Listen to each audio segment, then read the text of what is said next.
గురుగారు మీరు ఇక్కడ భోంచేస్తున్నారేంటి? ఏమీ లేదు బాబు, ఇక్కడో ఇంట్లో పూజా కార్యక్రమం ఉంటే వచ్చాను. అక్కడేదో అపశృతి జరిగి ఆగిపోయింది. అన్నం వేళైంది, ఆకలవుతోంది.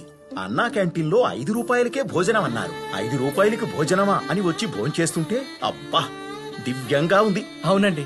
ఆంధ్రాని అన్నపూర్ణ అన్నపూర్ణ అనడం విన్నాను కానీ ఇప్పుడు కళ్ళారా చూస్తున్నాను. అందరూ ఎంత ఆనందంగా తింటున్నారో చూడండి. ఇది నిజంగా బృహత్తరమైన కార్యక్రమం. 5 రూపాయలకు కప్పు కాఫీ రావడం లేదయ్యా, అలాంటిది అద్భుతమైన భోజనాన్ని పెడుతున్నాడు. అన్నదాత సుఖీ భవ. అయ్యా చంద్రబాబు, జయీ భవ, విజయీ భవ.